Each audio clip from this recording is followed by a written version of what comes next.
Assalamualaikum warahmatullahi wabarakatuh. Hello everyone, I'm Kamila Rizka Davisa Smita. In this video, I want to talk about announcement text.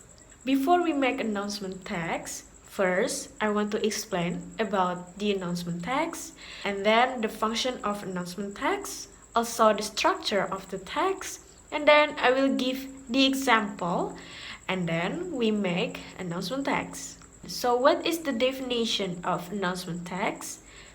Announcement text is the text to inform about something information in the public. Jadi, biasanya sering kita jumpai teks pemberitahuan di tempat umum atau halayak ramai untuk memberitahukan sesuatu yang penting or important. Example, opening ceremony, job vacancy, atau mungkin berita duka, or party, or holiday, dan lainnya.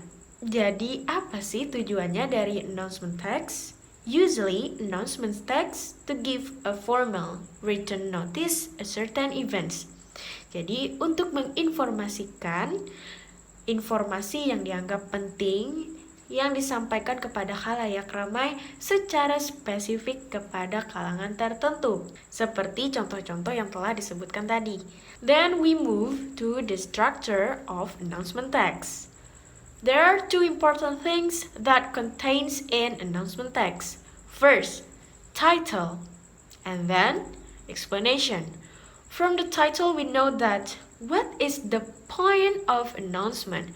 Jadi, dari judul tersebut, kita dapat mengetahui apa sih isi keseluruhan dari pengumuman tersebut.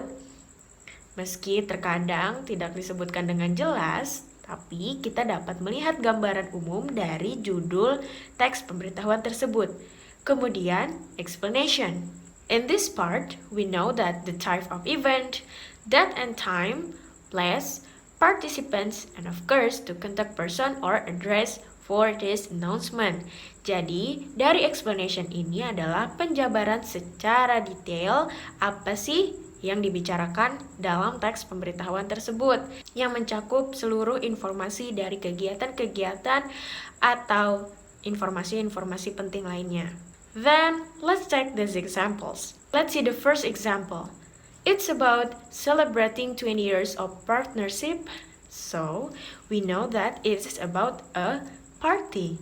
And then we move to the explanation. There contains date, address, and contact person. Jadi, dari judul tersebut kita dapat mengetahui apa sih pengumuman ini, dan dari penjelasannya kita dapat mengetahui di mana tempat kejadian, kemudian apa saja acaranya, dan tanggal, waktu, dan bagaimana kontak personnya. Kemudian, let's check the second example. The second example is about first day school. Usually, this announcement at school, right? Jadi, dari contoh kedua ini kita dapat mengetahui garis besar dari judul tersebut, first day school.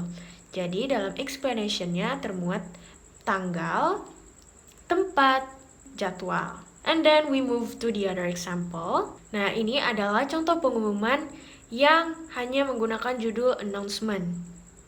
Jadi biasanya apabila hanya terdapat judul announcement, ini merupakan pengumuman singkat. Jadi biasanya inti dari pengumuman pada teks ini adalah pada kalimat pertama, yaitu mereka akan mengadakan practice for volleyball club. Nah, jadi dari sana kontennya terdapat pada tanggal, tempat, dan tujuannya. Dan biasanya announcement text menggunakan simple present tense and then future tense. Dan tidak mungkin menggunakan grammar past tense. And then we move to the exercise. Let's make an announcement based on the situation. Choose the pic that you like.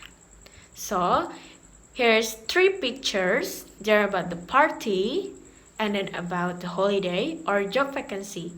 Choose that you like, and then start to write an announcement text. I think that's all for my explanation. I hope you all got knowledge from this explanation. Thank you so much. Wassalamualaikum warahmatullahi wabarakatuh.